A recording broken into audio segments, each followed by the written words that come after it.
온라인 수요 성경 공부 시간입니다. 오늘은 코로나19 광주 확진자가 계속 증가하고 있어서 코로나19에 대한 교회의 대책 먼저 소개를 하고 공부를 진행하도록 하겠습니다. 좀 광주 코로나19 사태가 좀 긴박하게 되고 있어서 이 시간을 통해서 교회에 대한 긴급 대책 먼저 말씀드리고 공부 시작하도록 하겠습니다.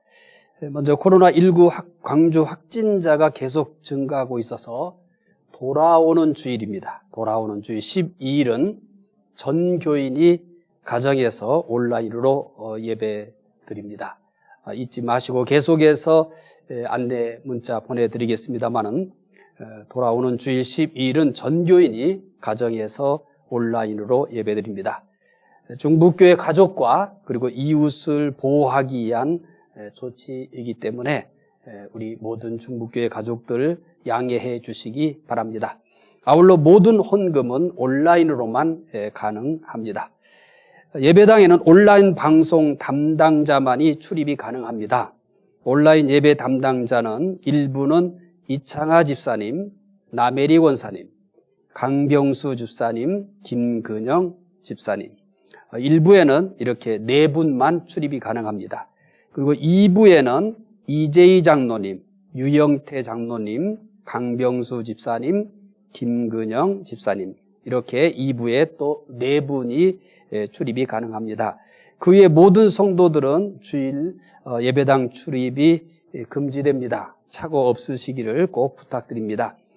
특별히 평일에 여행을 하거나 또 사우나, 식당, 카페 등 다수가 모이는 곳에 방문을 자제해 주시기를 바랍니다. 현재 코로나19 광주의 상황이 상당히 좋지 않습니다. 따라서 꼭 여행이나 사우나, 식당, 카페 그 외에도 다수를 이렇게 만나게 되는 곳에 방문은 당분간은 좀 하지 않는 것이 좋을 것 같습니다.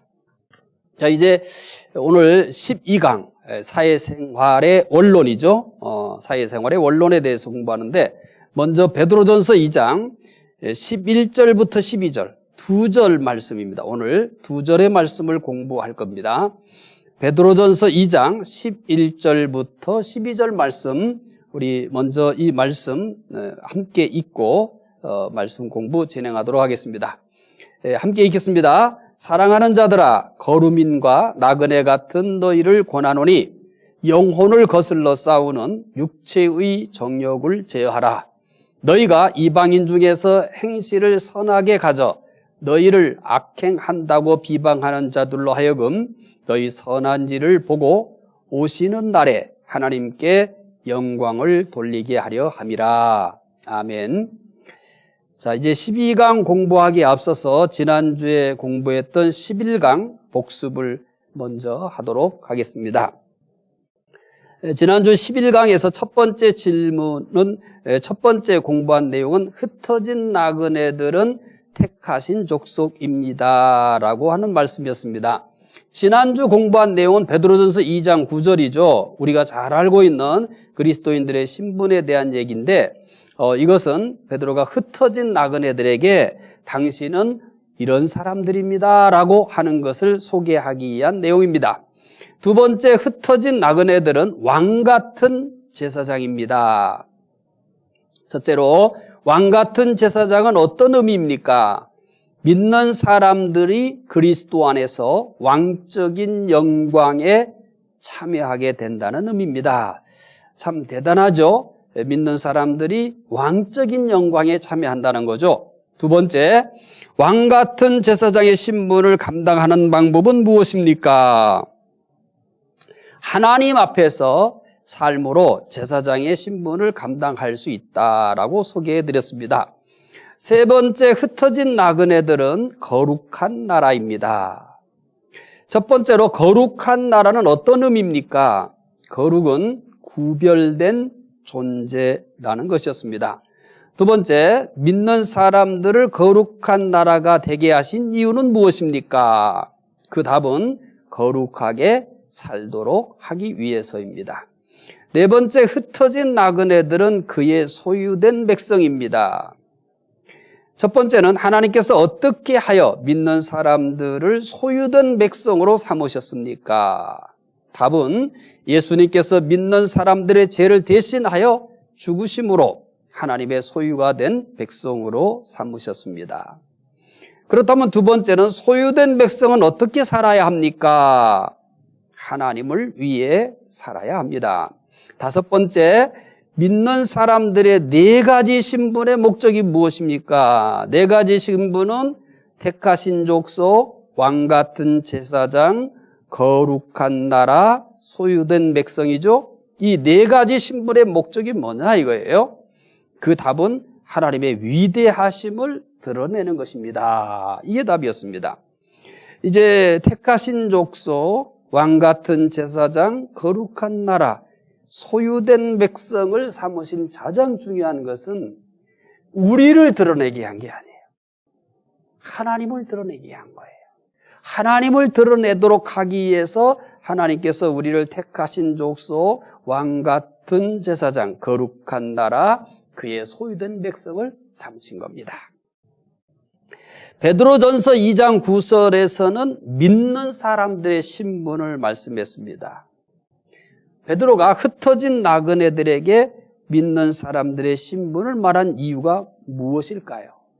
흩어진 나그네들, 이 흩어진 나그네들이라고 하는 표현만 봐더라도 이들이 참 어려운 인생을 살았다라고 하는 것을 충분히 짐작할 수 있습니다.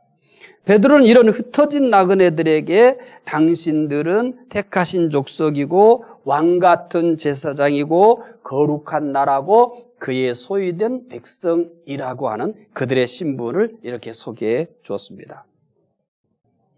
자, 베드로가 흩어진 나그네들에게 믿는 사람들의 신분을 말한 이유는 믿는 사람들이 세상에서 어떻게 살아야 하는가를 설명하기 위해서입니다. 자, 우리가 비록 흩어진 나그네들이지만 택하신 족속이요 왕같은 제사장이요 거룩한 나라요 하나님의 소유된 백성입니다 라고 그들의 진짜 신분을 소개한 거예요. 지금 이 땅에서 그들이 흩어진 나그네의 모습을 살고 있지만 그 흩어진 나그네의 모습이 당신들의 신분의 전부가 아닙니다.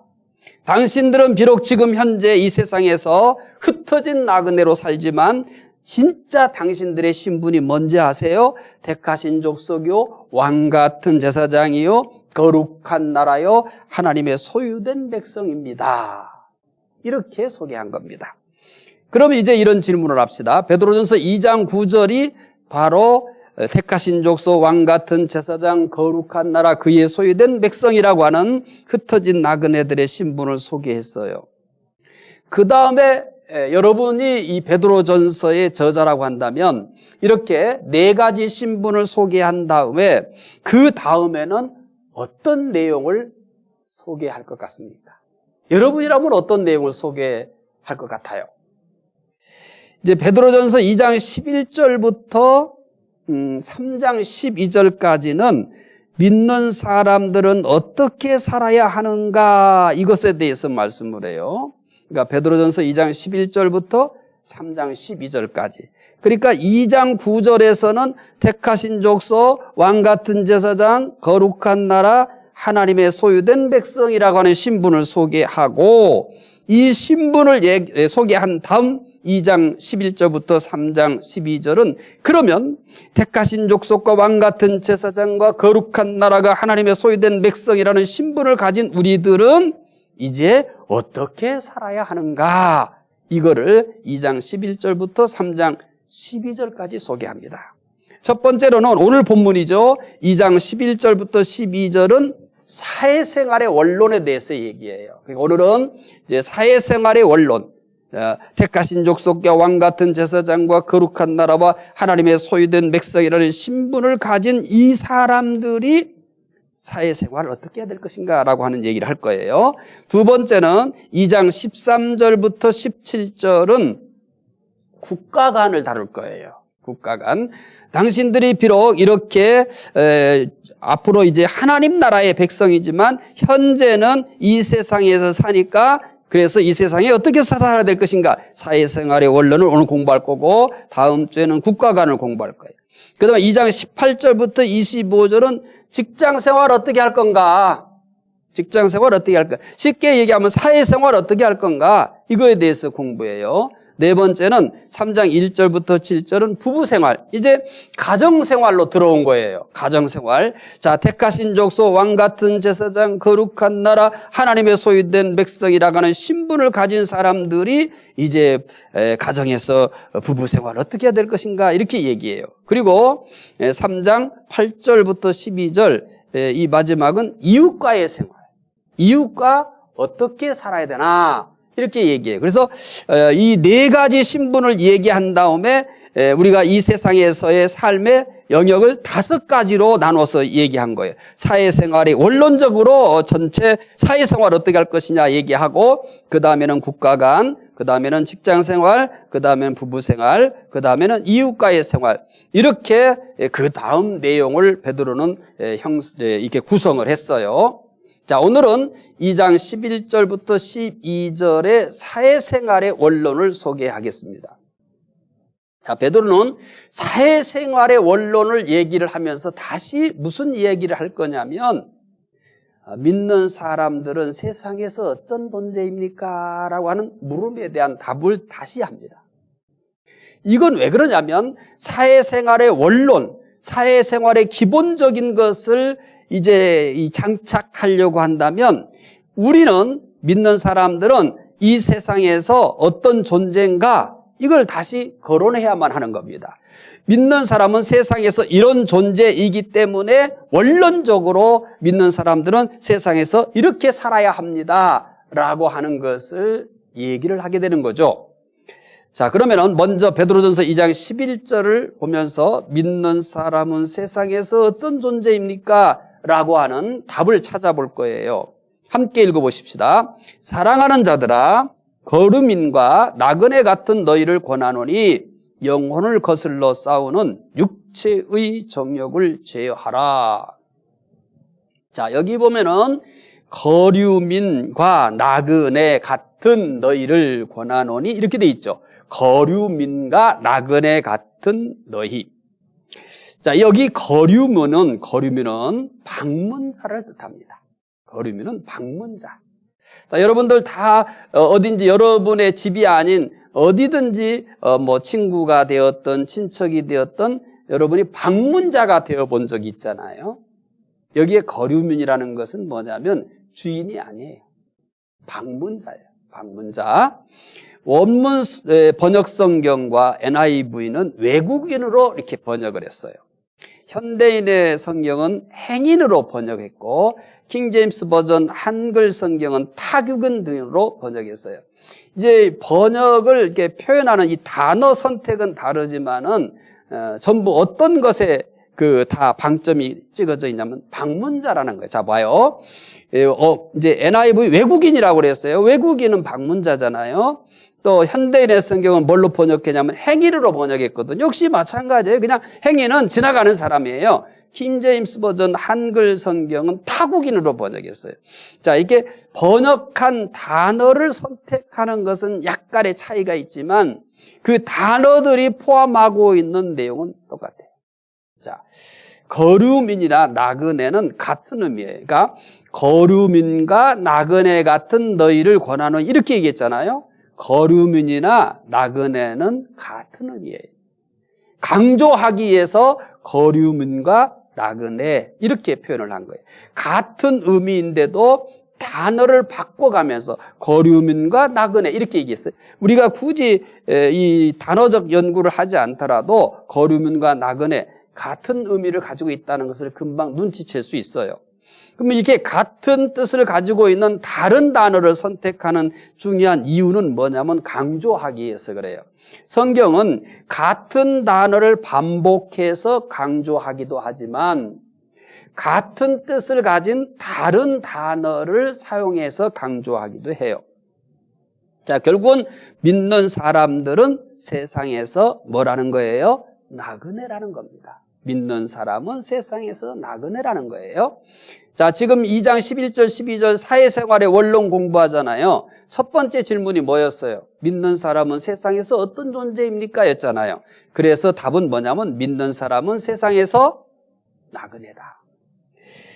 베드로는 이미 베드로전서의 수신자를 뭐라고 불렀어요? 흩어진 나그네라고 했잖아요. 그래서 베드로전서는 이 나그네라는 단어를 자주 써요. 이제 조금 살펴볼게요.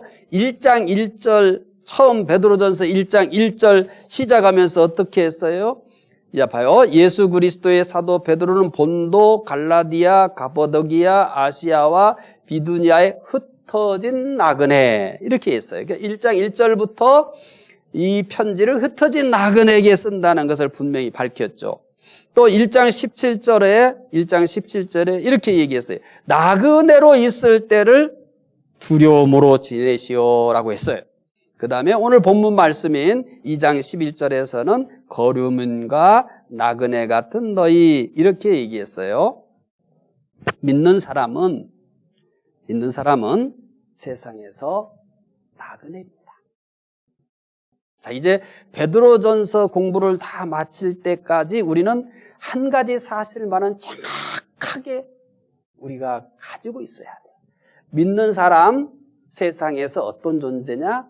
나그네다. 이 대전제, 믿는 사람은 세상에서 어떤 사람이냐? 나그네라고 하는 것에 대한 깊은 깨달음, 그리고 그 깨달음을 바탕으로 한 성찰을 가져올 수 있다면 베드로전서를 공부한 다음에 우리는 정말 좋은 것을 우리 신앙생활과 이 세상 생활에서 좋은 깨달음과 그리고 그 깨달음을 바탕으로 한 삶의 방향을 설정할 수 있어요.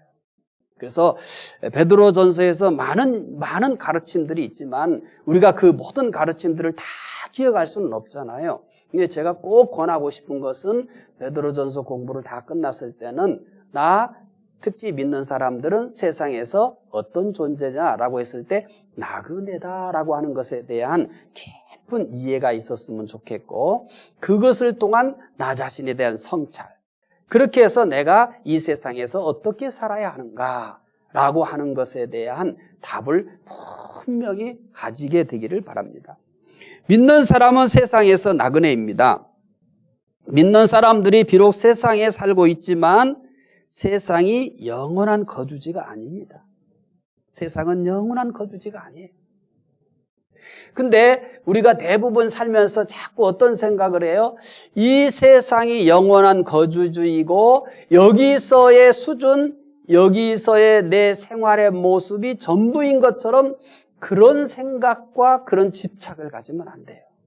우리는 분명히 세상에 영원히 거주지가 아닙니다. 믿는 사람들에게 세상은 지나쳐가는 곳일 뿐입니다. 믿는 사람들의 영원한 거주지는 어디예요? 천국입니다. 나그네라고 하는 것에 대해서 깨달았으면 이 세상에 대한 이해가 이제 되어지는 겁니다. 이 세상은 내가 나그네로서 거쳐가는 곳이다. 그렇다면 내가 거쳐가는 곳이 아니라 영원히 거주해야 될 곳은 어디냐?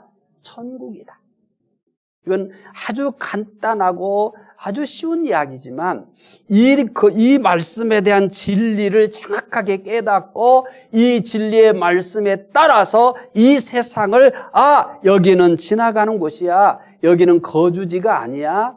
지나가는 곳이야. 라고 하는 생각으로 무장된 기독교인이 얼마나 되느냐라고 했을 때 저는 사실 자신이 없어요. 그렇게 무장이 많이 안 돼 있습니다. 그런데 베드로는 흩어진 나그네들에게 정확하게 이 진리를 이야기하고 싶은 거예요. 왜냐하면 그들은 세상에서 정말 나그네처럼 살고 있기 때문에 그런 거예요. 그래서 그들을 위로하는 거예요. 여러분 지금 이렇게 우리가 흩어진 나그네로 살지만 그것은 우리가 지금 당신들처럼 진짜 흩어진 나그네가 아니고 어느 특정 지역에서 자리 잡고 그 지역에서 성공적으로 산다 할지라도 나그네라고 하는 것은 차이가 없는 거예요.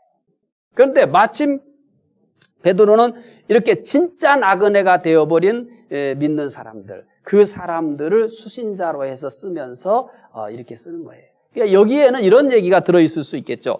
비록 여러분들이 이렇게 지금 내 편지를 받는 것처럼 이렇게 나그네가 되지 않고 어떤 지역이나 뭐 어떤 도시에서 여러분이 자리를 잡고 거기에서 어떤 일은 높은 자리까지 성공할 수 있고 어떤 사람은 부유한 사람이 될 수도 있고 설령 그렇게 어느 특정 지역에서 거기서 성공적으로 세상을 산다 할지라도 그래도 여러분은 나그네입니다.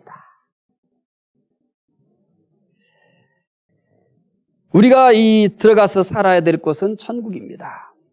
이스라엘 백성들이 애굽에서 나와 광야에서 40년을 살았죠. 그들 중에 아무도 광야를 거주지라고 생각한 사람은 없습니다. 아무도 광야가 자기들의 영원한 거주지라고 생각하지 않았습니다. 가나안으로 들어가기 위해서 잠시 거쳐가는 곳으로만 생각했습니다. 따라서 그들은 광야에다가 왕국을 세우지 않았어요. 그들이 광야 생활하면서 힘들었을 때 야, 이제 더 이상 가나안 가지 말고 여기에 왕국을 세우자. 그런 사람 없었어요. 애굽으로 돌아가자는 운동은 했었어도 그 광야에다가 우리 여기에서 그냥 살자. 여기에다 그냥 우리 왕국을 만들자. 이런 사람은 없었어요. 적어도 그들이 광야를 살아가는 동안 그곳은 어떻게 되었든 지나가야 할 곳으로만 알았던 것입니다. 그래서 거기에다가 왕국을 세우려고 한 사람은 하나도 없었어요. 그들은 광야에다 아무것도 건설하지 않았어요. 항상 가나안으로 들어가기에 편한 생활이었어요. 언제나 어디에 맞춰져 있냐면 지금 이제 광야에 자리 잡고 있었어도 언제나 그들은 가나안으로 들어갈 준비가 돼 있어요. 언제든지 가나안을 향해 출발할 수가 있었어요. 그래서 그들은 적어도 광야에서의 생활의 개념은 뭐냐면 가나안으로 가는 데에 편리한 생활. 언제든지 가나안을 향해서 떠날 수 있는 그런 편리한 생활이 전부였던 겁니다. 그들의 최종 목적지는 가나안이었기 때문입니다. 오늘 믿는 사람들도 세상은 광야와 같습니다. 제가 이스라엘 백성들의 광야 얘기를 한 이유가 여기 있어요. 믿는 사람들도 세상은 광야와 같습니다. 믿는 사람들도 이스라엘 백성들이 광야에서 산 것처럼 그렇게 살아야 합니다. 세상이 전부인 것처럼 살아서는 안 됩니다. 믿는 사람들의 전부는 어디냐면 천국입니다. 항상 천국에 들어가기에 가장 편한 자세로 살아야 합니다. 이스라엘 백성들이 광야에 살면서 가나안에 들어가기에 편한 생활을 했잖아요. 그것은 우리가 이 세상에서 어떻게 살아야 할 것인지에 대한 모델이에요. 그래서 이스라엘 백성들이 광야에서 언제나 가나안에 들어가기에 편한 생활이 광야 생활의 핵심이에요. 그들은 거기에서 누가 더 높으냐, 누가 더 많이 가졌느냐 이런 생존 경쟁을 안 했습니다. 그들은 하나같이 다 가나안에 들어가기에 편리한 생활이 광야에서 생활의 전부였던 겁니다. 그것은 무엇을 우리에게 말해주고 있냐면 오늘을 살아가는 우리들도 이 세상에서 어떻게 살아야 하는가라고 하는 물음에 대해서 우리는 주저하지 않고 답을 할 수 있어요. 천국에 가기에 편리한 생활을 하면 돼요. 천국에 들어가는데 방해되는 삶을 살면 안 돼요. 여기에다가 천국을 포기하고 천국을 잊어버리고 여기에다가 왕국을 세우는 듯이 살면 안 돼요. 우리는 이 세상에서 어떻게 살아야 되냐 이렇게 물으면 천국을 향해 가는데 편리한 생활을 하면 된다. 이게 베드로전서 5장을 다 공부했을 때 우리 중국교회 가족 모두 또 온라인 수요성경 공부에 참여하는 모든 분들이 똑같이 이 말씀을 딱 공부를 마쳐서 이런 생각을 가졌으면 좋겠어요. 이 세상 어떻게 사는 게 잘 사는 거냐? 천국을 향해 가는데 편리하게 살면 된다. 천국을 향해서 가는데 방해되는 삶을 살지 말라는 겁니다. 믿는 사람은 세상에서 나그네입니다. 그렇다면 나그네는 세상에서 어떻게 살아야 합니까? 자, 첫 번째는 이거였어요. 믿는 사람은 세상에서 어떤 존재예요? 믿는 사람은 세상에서 나그네다. 이렇게 얘기했어요. 두 번째는 나그네는 세상에서 어떻게 살아야 합니까? 두 번째 질문이에요. 나그네는 세상에서 어떻게 살아야 합니까? 자, 첫 번째는 믿는 사람은 세상에서 어떤 존재인가? 나그네입니다. 그렇다면 두 번째, 나그네는 세상에서 어떻게 살아야 합니까? 베드로는 그리스도인들이 이 땅에서 어떤 존재인가를 말한 후 이 땅에서의 삶의 방법에 대해서 말합니다. 이것은 너무나 당연한 공식입니다. 그렇다면 그리스도인들은 이 땅에서 어떻게 살아야 합니까? 복잡하지 않아요. 베드로는 두 가지를 소개해요. 그러니까 간결합니다. 자, 베드로는 2장 11절부터 12절에서 믿는 사람들 이 세상에서 살아가는 사회생활의 원리를 얘기하는데 그 얘기를 하면서 첫 번째 꺼낸 얘기가 뭐냐면 믿는 사람 세상에서 어떤 존재인가? 나그네입니다. 그러면 나그네는 세상에서 어떻게 살아야 합니까? 하는데 이 세상에서 어떻게 살아야 될 것인가를 간결하게 두 가지를 얘기해요. 이제 11절 봅시다. 11절입니다. 읽겠습니다. 사랑하는 자들아 거루민과 나그네 같은 너희를 권하노니 영혼을 거슬러 싸우는 육체의 정욕을 제어하라. 그래서 첫 번째는 육체의 정욕을 제어해야 합니다. 나그네는 세상에서 어떻게 살아야 합니까? 했을 때 그 답은 육체의 정욕을 제어해야 합니다. 나그네는 세상에서 육체의 정욕을 제어해야 합니다. 이 육체의 정욕이란 모든 탐욕을 얘기하는 거예요. 육체의 정욕이란 우리 인간이 가지고 있는 모든 탐욕을 이 탐욕에 대한 총체로서 육체의 정욕이다라고 이렇게 얘기를 했어요. 욕심이 없는 사람은 없습니다. 근데 대부분이 자신은 욕심이 없다고 생각합니다. 나는 욕심이 너무 많아. 이렇게 얘기하지 않아요. 이런 사람은 있어요. 저 사람은 너무 욕심이 없어. 이런 말들 가끔 듣잖아요. 왜 그러냐면 사람들이 대부분이 욕심이 없다고 생각해요. 자신이 원하는 것은 욕심이 아니라 당연한 것이라고 생각하기 때문에 그래요. 우리는 아무리 많이 가져도 항상 이렇게 생각합니다. 왜 그럴까요? 간단해요. 욕심은 만족이 없습니다. 욕심은 만족이 없어요. 베드로는 나그네로 살기 위해서 이런 탐욕을 제어하라고 합니다. 근데 탐욕을 제어하라 이렇게 얘기했는데 이게 쉬운 일이 아니에요. 가장 어려운 일입니다.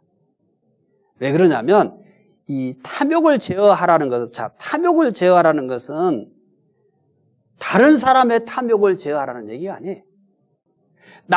나라고 하는 사람, 내가 가지고 있는 탐욕을 제어하라는 거거든요. 이것은 누구와의 싸움이냐면 자신과의 싸움이에요. 제일 어려운 싸움이 뭐냐면 자신과의 싸우는 거예요. 다른 사람과 싸우는 것이 어렵다고 생각하잖아요. 불편하니까. 근데 자신과의 싸움은 불편하지 않거든요. 그래서 그렇게 고민을 하잖아요. 그러나 진짜 우리가 믿음 생활을 한다든지 인생을 산다든지 했을 때 우리의 싸움은 뭐냐면 자기 자신과의 싸움이에요. 그래서 힘들어요. D.L. 무디는 이렇게 말을 했어요. 나의 가장 큰 고민거리는 바로 D.L. 무디다. 이게 이제 신앙적으로 이렇게 성숙하고 또 이렇게 깊은 성찰이 있는 분들은 이런 이야기를 할 수 있어요.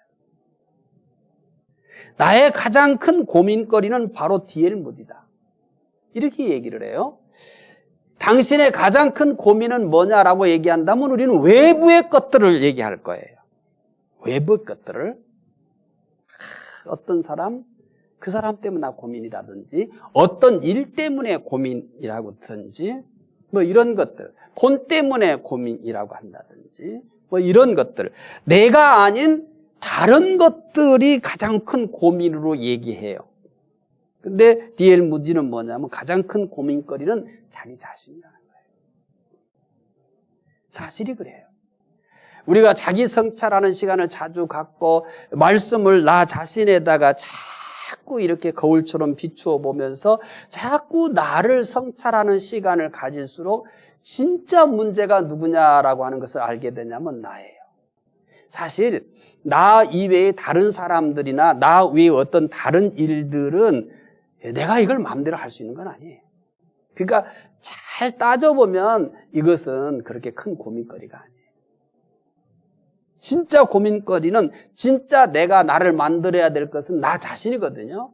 다른 사람을 내가 어떻게 할 수 없잖아요. 또 다른 일도 그 일만 딱 떨어져 있는 게 아니거든요. 이 어떤 사업을 하더라도 사업은 연계되어 있는 거예요. 다른 것들과 다 연계되어 있는 거예요. 이 사업이라는, 내가 지금 어떤 사업을 한다 했을 때 이 사업이 우리 경제 환경에 딱 떨어져서 이게 마치 독도처럼 말이에요. 혼자 있는 섬처럼 그렇게 존재하지 않는 거예요. 그러니까 이거를 사실 내 마음대로 하기가 어려운 거예요. 요즘 같은 경우 특히 그렇잖아요. 코로나19로 인해서 우리 사회 경제 또 세계 전체 경제에 가장 큰 지금 영향을 주고 있잖아요. 이런 상황 속에서 아무리 사업수완이 뛰어나고 내가 비상한 아이디어가 있어도 이거 내 하고 있는 일을 내 마음대로 풀어갈 수가 없는 거죠. 경제가 안 돌아가니까. 그래서 나 말고 다른 사람이나 나 말고 다른 일들은 사실 내가 그것을 마음대로 이렇게 움직일 수 있는 것은 별로 없어요. 그러니까 그것은 그저께 큰 고민거리가 아닌 거예요. 잘 관계를 가지면 되는 것뿐이에요. 그런데 진짜는 나예요. 나를 만들어 가야 되니까. 평생 내가 신앙생활을 한다든지 인생을 산다는 것은 나를 만들어 가는 삶이거든요. 많은 사람들이 나그네로서의 삶을 막는 것이 외부에 있다고 생각해요. 어떤 사람은 어떤 환경이 문제라고 생각하고요. 어떤 사람은 또 어떤 내 주변에 있는 사람들이 문제라고 생각하기도 하고 이렇게 해요. 그런데 사실은 그렇지 않습니다. 우리의 발길을 막는 것은 내부에 있습니다. 내부에서 일어나는 온갖 탐욕들이 우리의 발길을 막고 있습니다. 나그네로서의 성공적인 삶을 살기 위해서는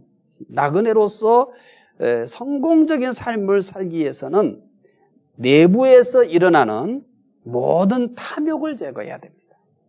왜냐하면 이 탐욕은 영혼을 거슬러 싸우는 것이기 때문에 그래요. 이 베드로전서 2장 11절에 이런 얘기 있어요. 영혼을 거슬러 싸우는 육체의 정욕. 이렇게 표현했어요. 육체의 정욕. 그러니까 이게 뭘 거스리는 거예요? 영혼을 거슬러 싸우는. 이렇게 표현했어요. 육체의 탐욕과 영혼은 서로 대적합니다. 육체의 탐욕 그리고 영혼. 이것은 서로 대적 관계라는 거예요. 육체의 탐욕이, 그러니까 왼쪽이 육체의 탐욕이라면 이 육체의 탐욕이 이 영혼을, 오른쪽에는 영혼을 이기면 이 사람을 무슨 사람이라고 하냐면 육적인 사람이라, 육체적인 사람이라고 해요. 이게 어려운 얘기가 아니에요. 그러니까 오늘 영적인 사람이란 도대체 뭐냐라고 하는 것에 대해서 여러분이 조금 가장 기본적인 이해예요. 가장 기본적인 이해예요. 자, 이 육체의 탐욕의 정체가 뭐냐면 영혼을 거슬리는 거예요. 그래서 육체의 탐욕이 우리의 영혼을 이기면 이 사람은 어떤 사람이 된다고요? 육체적인 사람이 되는 거예요. 그러면 오른쪽에는 이 영혼이 육체의 탐욕을 이기면 이 사람은 뭔 사람이 될까요? 영적인 사람이 되는 거예요. 근데 우리는 영적인 사람이라고 하는 것을 자꾸 신비적인 영역에서만 이해를 하는 거예요. 신비적인 영역에서. 그래서 영적인 사람이다라고 하면은 신비적인 체험이 많은 사람. 신비적인 체험이 많은 사람. 기도를 많이 아는 사람. 또 성경을 많이 아는 사람. 이게 영적인 것의 절대적 기준인 양 얘기예요. 그러니까 영적인 것에 대해서 이런 것들을 또 영적인 사람이냐라고 하는 것을 이야기하는데, 설명하는데, 이 사람은 기도를 많이 하니까, 또 성경을 열심히 읽고 성경을 많이 하니까 영적인 사람이다, 이렇게 말할 수는 있어요. 그런데 이게 절대적인 건 아니에요. 그러면 절대적인 건 아니지만 기본적인 것이 있어요. 영적인 사람의 기본은 뭐냐면, 기도를 많이 하고 신비적인 경험을 하고, 이게 아니에요. 이게 아니고, 영적인 사람의 가장 기본은 뭐냐면, 이 영혼이 육체의 탐욕을 이기면 어떻게 된다고 그래서 이게 영적인 사람. 이 영적인 사람의 기본입니다. 그러니까 얼마든지 여러분이 다른 사람보다 기도를 많이 안 해도, 때로는 나보다 기도를 더 많이 한 사람보다 내가 더 영적인 사람이 될 수 있어요. 예를 들어서 기도 시간에 기도는 많이 해요. 성경을 읽는다고 해서 성경을 많이 읽어요. 그런데 실제적 삶에서는 언제나 누구에게 지냐면 육체의 탐욕에 져요. 이 육체의 탐욕에 져요. 육체의 탐욕에 져. 그런데 또 이 사람은 기도를 어마어마하게 잘해요. 많이 해요. 막 몇 시간씩 해요. 또 성경도 뭐 입만 열면 성경에 대해서 줄줄줄 얘기해요. 그런데 사회생활을 할 때 보면 언제나 뭐냐면 육체의 탐욕이 영혼을 이겨요. 그래서 우리는 많은 혼란을 겪는 거예요. 저 사람 내가 듣기로는 굉장히 영성이 대단하다고 그러고 영적으로 충만하다고 하는데 또 왜 사회에서는 자꾸 사기치는 것 같기도 하고 막 무슨 불법을 많이 하는 것 같기도 하고. 이게 한국교회의 영적인 것에 대한 이해가 되어 있지 않은 것에서 나타나는 이 기현상이라고 보시면 돼요. 기현상이라고 보시면 돼요. 그러니까 영적이다라고 하는 것은 아까 말씀드린 것처럼 여러분, 기도를 많이 하고 성경을 많이 알고 신비한 체험들을 많이 하는 것도 영적인 사람의 어떤 결과예요. 그런데 진짜 영적인 사람의 기본은 뭐라고 그랬어요? 영혼이 육체의 탐욕을 이기면 이 사람을 뭐라고 하냐면 영적인 사람이라고 해요. 이렇게 기본적으로 영적인 사람이 그 더 깊은 영적인 세계로 기도를 통해서 들어가고 말씀을 통해서 들어가고 그러는 과정 중에 또 신비한 세계들을 경험할 수 있어요. 이게 가장 바람직한 거예요. 그런데 이 영적인 것에 대한 선 이해가, 기본적 이해가 되어 있지 않고 막 우리가 이렇게 배운 거예요. 기도를 많이 한 사람들이 영적인 사람이 성경을 많이 보고 뭐 이상한 것을 듣고 막 신비한 것을 경험한 사람들이 영적인 사람인 것처럼. 그러니까 뭐냐면 다리가 없는 거예요. 기초가 없는 거예요. 기초를 얘기하지 않고 이 영적인 사람과 영적인 세계에 대한 이야기만 해버린 거예요. 그러니까 뭐가 없는 거예요? 기둥이 없는 거죠. 그러니까 뭐냐면 기현상을 가져왔고, 그래서 그런 사람들이 때로는 사회에서 어떤 때는 사기꾼도 되기도 하고 불법적 행위도 하기도 하고 교회에서 무리도 일으키는 이유에, 그거는 뭐냐면 진짜 이 기본적인 영적인 사람으로부터 출발해서 자연적인 결과물로서 더 깊은 기도의 세계 속에 들어가고 더 깊은 말씀의 세계 속에 들어가고, 그래서 그 결과들로 많은 신비한 체험들을 한 게 아니고 영적인 사람에 대한 기초적 이해가 없이 막 기도 많이 한 사람들의 이야기, 말씀을 많이 읽은 사람들의 이야기, 신비한 것들을 경험한 사람들의 이야기를 듣고 그것만 따라한 거예요. 그 결과 이런 기현상의 영적인 모습들이 나타났어요. 가장 기초적인 영적인 사람은 어떤 사람이라고요? 영혼이 육체의 탐욕을 이길 때 영적인 사람이에요. 세상에서 나그네로 살기 위해서는 영적인 사람이 되어야 합니다. 육체적인 사람은 탐욕 때문에 나그네처럼 살 수 없어요. 세상이 영원한 것처럼 살합니다. 세상의 많은 것에 대해서 미련을 버리지 못해요. 더 많이 가지려고 해요. 더 높아지려고 해요. 더 즐기려고 해요. 그래서 결국은 세상의 포로가 되는 겁니다. 대표적으로 이 롯의 아내였습니다. 노새 아내는 세상에 대한 미련을 버리지 못하고 결국 유황불로 심판을 받던 소돔과 고모라를 바라보다가 소금기둥이 되어버렸잖아요. 우리가 믿는 사람들이 더 영적인 세계에 들어가지 못하는 가장 중요한 이유가 이거예요. 이 영적인 사람에 대한 기본 이해가 안 되고, 이렇게 기도했더니 또 어떻게 했더니 하나님이 물질의 복을 주셨고 또 어떻게 했더니 이렇게 성공을 했다 하고, 영적인데 어떻게 더 큰 탐욕을 갖게 만들어요. 그러니까 영적인 게 아니죠. 기현상적인 영성이죠. 그러니까 쉽게 얘기하면 바른 영성이 아닌 겁니다. 나그네는 세상에서 어떻게 살아야 합니까? 육체의 정욕을 대해야 합니다. 그래야 영적인 삶을 살아요. 그래야 영적인 삶. 그러니까 영적인 삶이라고 하는 것은 기본이 뭐냐면 육체의 정욕을 제어하는 거예요. 이거 쉽잖아요. 보이지 않는 것의 싸움이 아니잖아요. 보이지 않는 것에 대해서 허공을 막 향해 손짓하는 게 아니고 이게 객관적인 거예요. 영적인 것은 이게 주관적인 세계를 먼저 이야기를 하게 되면 기형상의 영성을 가지게 되는 거예요. 그러니까 영적이라고 해서 이 객관성이 없는 게 아니에요. 그냥 허공에 떠 있는 그런 이야기가 아니에요. 지금 내가 영적인 사람이 되는 것은, 객관적으로 영적인 사람이 되는 것은 아주 구체적이에요.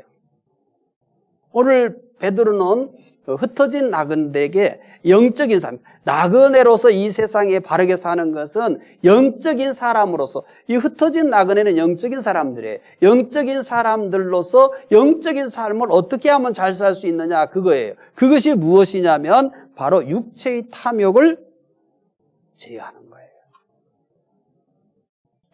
또 나그네는 세상에서 어떻게 살아야 됩니까? 첫째는 뭐라고 그랬어요? 육체의 탐욕을 제어해야 돼요. 그러면 뭐예요? 영혼이 충만해지는 거죠. 영혼이. 그러니까 육체의 탐욕은 내가 알잖아요. 구체적으로 알잖아요.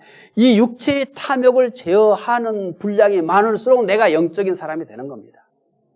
그래서 이런 영적인 사람이 됨으로써 이제 우리가 기도가 더 깊어져야 돼요.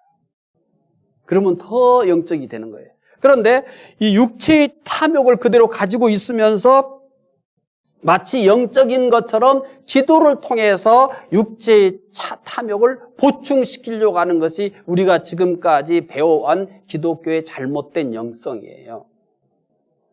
이상하잖아요. 육체의 탐욕을 제어하라고 해놓고 자꾸 뭐를 해요? 부자 얘기를 하고 높아지는 얘기하고 유명해지는 얘기를 해요.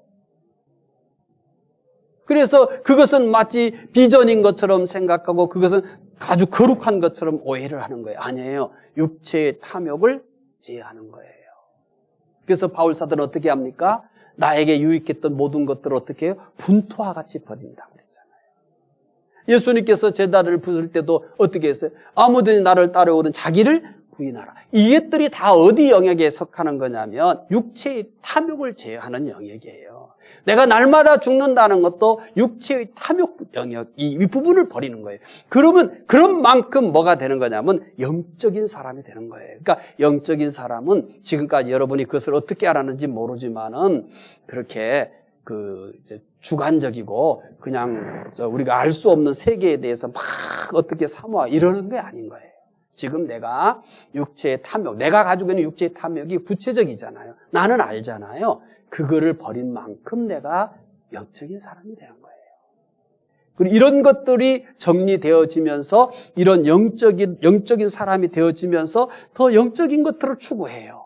그것이 기도일 수도 있고 그것이 성경을 읽는 것일 수도 있고 그것이 또 봉사일 수도 있고 그것이 영적인 사람이 됨으로써 더 영적인, 더 높은 수준의, 더 높은 단계의 영적인 것들을 추구하게 되는 거예요. 그런데 이 기본이 정리가 안 되고 영적이라는 게 뭐냐라고 하는, 영적인 사람이라는 게 뭐냐라고 하는 기본이 해결이 안 된 상태에서 기도 많이 하고 뭐 많이 해서 그러면 딱 영적인 체험들을 한다고 그렇게 잘못 가르치고 잘못된 영성을 기반으로 한 거기 때문에 자꾸 영적이라고도 하고 많은 영적인 체험을 했다고 하는 사람들임에도 불구하고 사회에서 불법이나 뭐 이런 것도 하고 교회에서 무리도 일으키는 이유가 그거예요. 육체의 탐욕을 영적이라고 하는 것으로 덮어가지고 이렇게 그것을 채운 거죠. 자, 두 번째입니다. 선을 행해야 합니다. 베드로전서 2장 12절이죠. 이제 12절 공부가 되는 거죠. 읽어보겠습니다.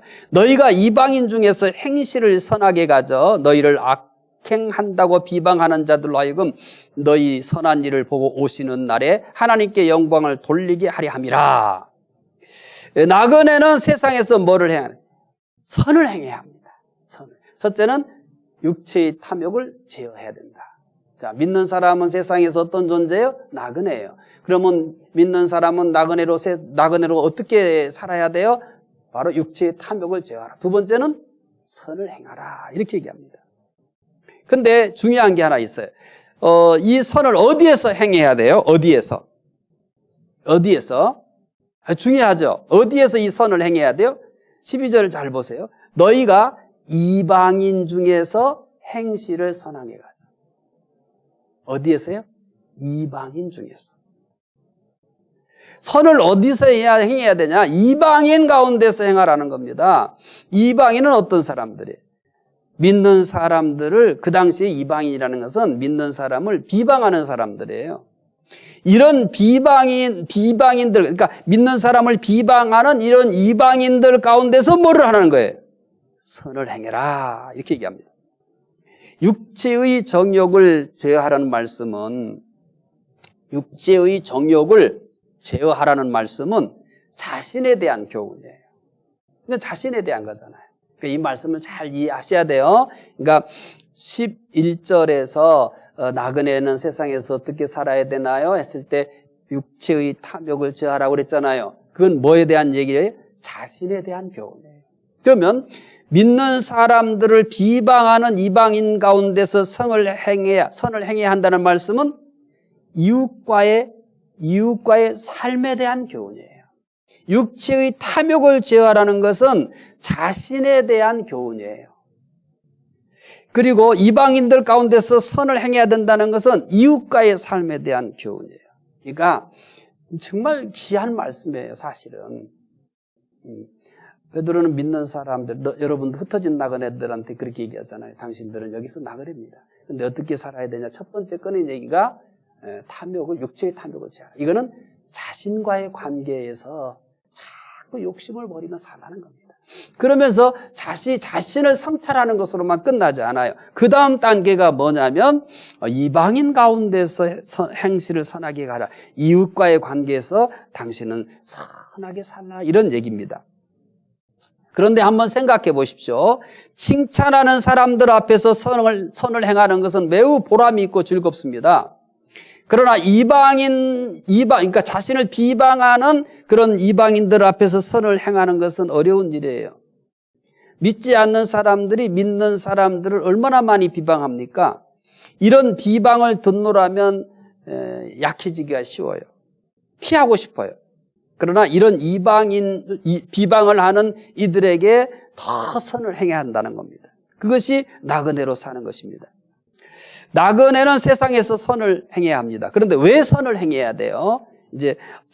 첫째는 육체의 탐욕을 제어하라고 해서 자신과의 관계에 대한 삶이었고, 두 번째는 이방인들 중에서 행실을 선하게 가져라. 이웃과의 관계에 대한 삶은 선을 행해라. 자신과의 삶에서는 육체의 탐욕을 제어하라. 그러면 선을 행해야 할 이유가 뭐예요? 선을 행해야 될 이유. 그거 이제 12절에 나와 있어요. 12절. 베드로전서 2장 12절 읽어봅시다.